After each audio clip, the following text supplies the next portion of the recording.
Hello everyone, welcome back to CGP mentors. I hope that all of you are doing very well and आपकी preparation बहुत अच्छी चल रही है। So I hope that I am properly यहाँ पर visible and audible and also the screen is properly visible. Okay, so I hope that there is no technical issue.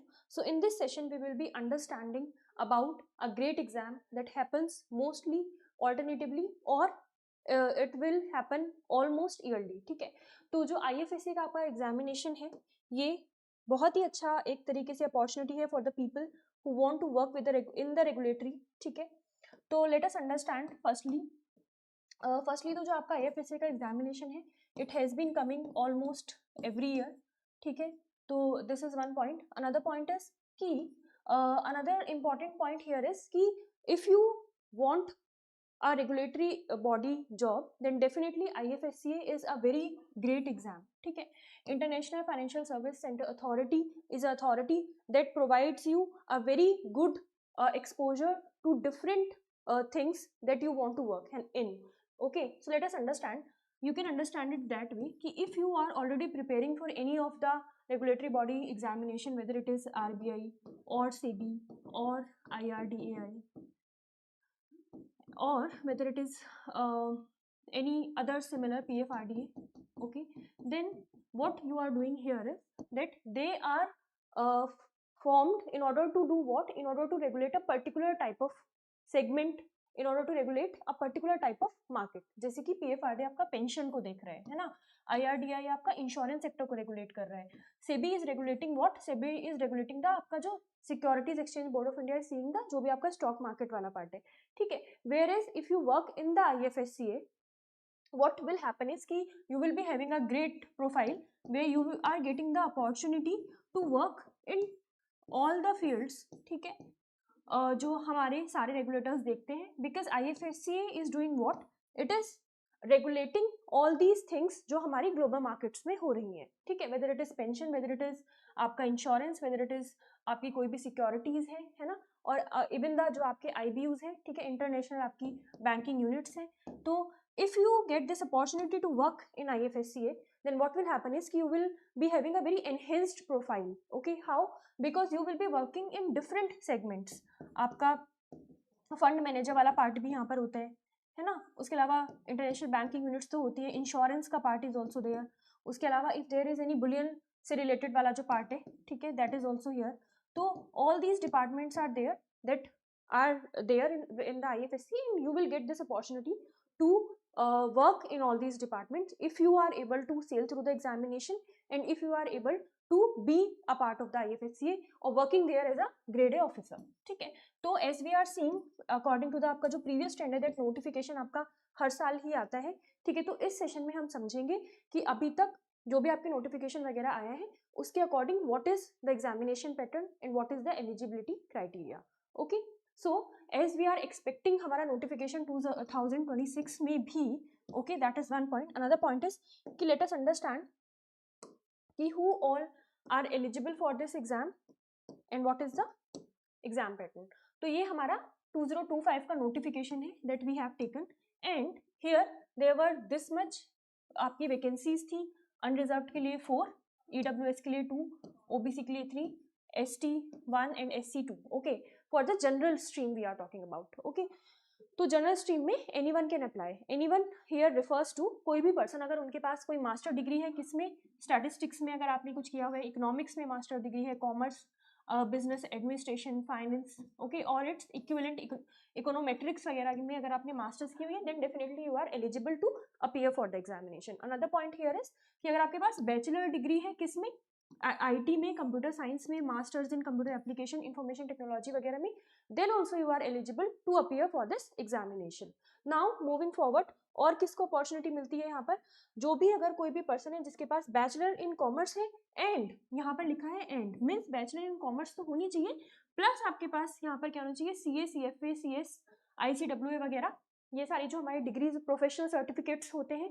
ठीक है, इसमें से अगर कोई भी आपके पास है, then definitely what will happen here is कि you will be eligible to appear in this examination. ठीक है, that is another point. Now bachelor in law degree people are also eligible for applying for the general stream we are talking about right now. And moving forward, yes, so all this they have provided the eligibility criteria. उसके बाद ये तो general का criteria था। उसके बाद there is another point also कि अगर लीगल के लिए आप एलिजिबल हैं तो आप अपनी स्ट्रीम में भी अप्लाई कर सकते हैं, which is bachelors degree in law आपको चाहिए। एंड इंफॉर्मेशन टेक्नोलॉजी के लिए भी देयर इज अनदर यहाँ पर रिक्रूटमेंट होता है अलग से, एंड फॉर दैट ऑल्सो आप क्या कर सकते हो कि bachelor degree in information technology, computer science, masters in computer application वगैरह अगर आपने किया हुआ है, then definitely you are eligible for this examination in your respective field only. तो आपको जनरल वाले पीपल से यहाँ पर कम्पीट नहीं करना है, अपनी ही फील्ड में आप काम करोगे when you ultimately get selected in the IFSCA। So this was about the eligibility criteria, ठीक है। उसके बाद now we will move forward to the next point which is relevant, ठीक है। तो हमारा ये एग्जाम भी आपके 3 फेजेस में होता है। आपका प्रीलिम्स होगा सबसे पहले, उसके बाद phase 2 will happen and then there will be interview, okay. तो यहाँ पर प्रीलिम्स इज क्वालिफाइंग ओनली, ठीक है। इसके मार्क्स आपके फाइनल सिलेक्शन में ऐड नहीं होते हैं। जो आपका फेज 2 रहता है, फेज 2 में there will be 2 papers, paper 1 and paper 2। जो आपका पेपर 1 रहता है दैट इज डिस्क्रिप्टिव का आपका पेपर रहेगा, and the paper 2 is what, paper 2 have certain subjects जिनका ये पेपर रहता है, and what will happen here is कि जो आपका पेपर 2 रहेगा पूरा, इसका वेटेज रहता है 85% एंड इंटरव्यू का जो आपका वेटेज रहता है that is 15%, okay. So this is the pattern of the exam overall, अगर हम इसको क्रिस्प में समझने का ट्राई करें। Now moving forward to the next point, यहाँ पर they have explained category wise कि अगर आप किसी कैटेगरी से बिलोंग करते हो, OBC वगैरह या EWS वगैरह, तो you must have the certificates, ठीक है। तो they have told all that thing, ठीक है। उसके बाद now moving forward to the next point which is आपका age criteria is also there, ठीक है। बट इट डिपेंड्स अपॉन जब आपका नोटिफिकेशन आएगा, तो एज क्राइटेरिया इज 21 to 30 के बीच में आपकी एज होनी चाहिए। बट 30 वाली एज अगर आप ब्रीच कर गए हो तो वो कैसे, आप how they are seeing it, तो that depends upon a month जब वो नोटिफिकेशन रिलीज करते हैं, it depends upon the notification only, ठीक है। तो ये यहाँ पर फिक्स नहीं होता है। Now moving forward to the next point which is आपका एग्जामिनेशन की बात कर लेते हैं। तो जो आपका फेज 1 एग्जाम रहेगा, ऑनलाइन एग्जामिनेशन होता है ये, ठीक है। हियर व्हाट हैपेंस इज कि यहाँ पर आपका सबसे पहले तो there will be paper 1, okay. In phase 1 also there are 2 paper, phase 1 में there is paper 1 and paper 2। Paper 1 is आपका a paper where you have to score 30% minimum, and paper 2 में आपको क्या करना है, 40% मिनिमम मार्क्स लेकर आने हैं। तो आप समझते हैं कि पेपर 1 में कौन सी वाली चीजें पूछी जाती हैं। जनरल अवेयरनेस के question will be there, 25 questions will be there, okay. Then आपका English language, quantitative aptitude, quant होगा, इंग्लिश होगी और रीजनिंग होगी, ठीक है। सबके 25 क्वेश्चन होंगे और हर एक क्वेश्चन 1 मार्क का होगा, okay. And you will be provided with how much time, आपको 60 मिनट्स प्रोवाइड की जाएंगी और आपको 30% मार्क्स यहाँ पर लेके आने हैं। बेसिकली 100 में से आपके 30 क्वेश्चन एब्सोल्युटली करेक्ट होने चाहिए इन ऑर्डर टू क्लियर आपका जो पेपर 1 है। उसके बाद नाउ पेपर 2 की बात करें तो पेपर 2 में इट इज लाइक कि आपका जो रिस्पेक्टिव स्ट्रीम से अगर आपने फिल किया है तो उसका सिलेबस आपसे पूछेंगे, और अगर आपने जर्नलिस्ट जो आपका स्ट्रीम है उससे फिल किया है then the syllabus will be different. तो लेट अस अंडरस्टैंड, अगर आप लीगल से हो then there is this syllabus जो आपका लीगल और IT वाला रहेगा, ठीक है। उसके बाद if you are from the journalist stream then what will happen is कि there will be multiple choice questions of on general knowledge पर रहेगा आपका। उसके अलावा नेशनल और इंटरनेशनल जो इंपॉर्टेंस से रिलेटेड ESI के क्वेश्चन यहाँ पर आएंगे, सस्टेनेबल डेवलपमेंट हो गया, पॉवर्टी, इंक्लूजन एंड डेमोग्राफिक्स वाले topics will be covered, okay.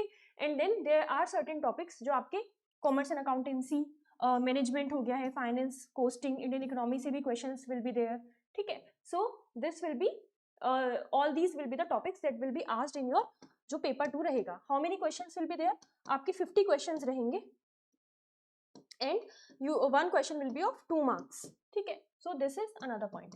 यहाँ पर आपको क्या करना है, 40% तो आपको लेकर ही आना है। उसके बाद ओवरऑल दोनों पेपर को मिलाकर आपके कितने मार्क्स होने चाहिए, आपके दोनों पेपर को मिलाकर 80 मार्क्स होने चाहिए, ठीक है। ओवरऑल भी आपके 40% होने चाहिए। तो let us understand it once again. जो आपका पेपर 1 है और पेपर 2 है, पेपर 1 में आपका बेसिकली क्वांट, रीजनिंग, इंग्लिश और GA आते हैं, और पेपर 2 में क्या आता है, पेपर 2 में there are certain other points जैसे कि जनरल अवेयरनेस और जो आपका सिलेबस से रिलेटेड रहता है। If you are belonging to the particular stream, तो उसका सिलेबस यहाँ पर पूछा जाएगा. So all these things will be there. ठीक है, इस पेपर में you have to score how much 30%, here you have to score 40%, and overall also you have to score how much 40%.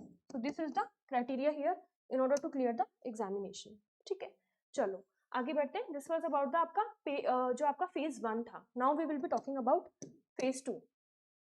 देखो फेज 2 में पहला पेपर आपका डिस्क्रिप्टिव होता है. ठीक है, एज वी हैव सीन कि जो हमारा पेपर 1 है, हमारा जो फेज 1 है, वहाँ पर if you are already preparing for different regulatory examination, तो सिलेबस कॉमन ही है. कुछ आरबीआई का एग्जाम से सिलेबस आपका कॉमन हो जाता है, and also some of the syllabus का जो पार्ट है that is common from the SEBI और एनी अदर सिमिलर एग्जामिनेशन. ठीक है, तो रेगुलेटरी वाला जो अदर एग्जाम अगर आप दे रहे हो तो आपके लिए एक बेनिफिट रहेगा यहाँ पर. ठीक है, क्योंकि आप कॉम्पिटिशन से you are already ahead since you are preparing for similar examination. ठीक है, चलो फिर आगे बढ़ते हैं. डिस्क्रिप्टिव में आपको यहाँ पर you have to write a precis, then essay writing भी is there and comprehension is there. ये भी आपका 100 मार्क्स का रहता है. इसके लिए आपको 60 मिनट्स यानी 1 आवर का टाइम मिलता है. ठीक है, यहाँ पर भी there is 1/3 weightage. That is the point here. Now moving forward to the next point which is paper 2. Again आपका रिस्पेक्टिव स्ट्रीम से अगर आप हो तो आपका उसी पर्टिकुलर स्पेशलाइज्ड सब्जेक्ट के क्वेश्चन यहाँ पे पूछे जाएंगे. ठीक है, उसके बाद इंफॉर्मेशन टेक्नोलॉजी वाले अगर आपने स्ट्रीम से अप्लाई किया देन सिमिलरली यहाँ पर आपको similar thing will happen. Specialised subject से आपसे क्वेश्चन पूछे जाएंगे, and here also you are provided with the 60 minutes. ठीक है, 50 क्वेश्चन ही रहते हैं यहाँ पर, और the weightage here is 2/3 weightage. ठीक है, तो ये वाली चीज यहाँ पर रहेगी. एंड द यहाँ पर जो सिलेबस रहता है, सिलेबस यहाँ पर जर्नलिस्ट स्ट्रीम के लिए अगर किसी भी रेगुलेटरी बॉडी एग्जाम की अगर हम बात करें तो सबसे क्रिस्प जो सिलेबस है दैट इज IFSCA का सिलेबस ओनली. ठीक है, and exam is also not very difficult. Exam जो आता है वो भी इजी ही आता है. All you have to do is during the examination आपको बस you have to be calm and composed and you have to focus during the exam कि आप कुछ भी नेगेटिव मार्किंग में अपने मार्क्स को लूज ना करें. That is the basic strategy here. तो you are getting a very high profiled यहाँ पर आपको जॉब मिल सकती है, and the syllabus here is also not a lengthy one. ठीक है, तो if we see कि जितना आपको यहाँ पर बेसिकली एफर्ट्स पुट इन करने हैं, कॉस्ट बेयर करनी है, तो जितने बेनिफिट्स आपको मिल रहे हैं those are way more too much then you are getting the cost in return of. ठीक है, तो this is the point here. So this was all about आपका phase 2, and now there will be आपका जो रहता है उसके बाद आपका इंटरव्यू वाला पार्ट रहता है. तो फेज 2 का जो आपका जनरल स्ट्रीम का सिलेबस है वहां पर आपका union budget, IFSCA act, economic survey, banking capital, all these topics will be there. ठीक है, तो if you want to start the preparation of this exam, ठीक है, तो I would want to suggest you कि बहुत बड़ा लेंदी सिलेबस नहीं है. आपको एज सुन एज पॉसिबल आपको एग्जामिनेशन के लिए अपनी प्रिपरेशन स्टार्ट कर देनी चाहिए. ठीक है, even if you are preparing for any other examination और even if you are working or whatever simultaneously you are doing, I would want to suggest you कि this is a very good opportunity and this will be there in 2026, so you should not lose it. ठीक है, if you are eligible then you should apply for this examination. And how you can prepare for that is कि which CGB helps you to sail through all these examination, है ना. तो how we will be helping you is कि सबसे पहले तो हमारा 2026 के लिए we are coming out with this particular जो हमारा कोर्स है which is phase 1 and phase 2 interview, जिसमें अभी there are all the topics covered, all the lectures are there. ठीक है, रिकॉर्डिंग, PDF नोट्स वगैरह सब मिल जाते हैं आपको.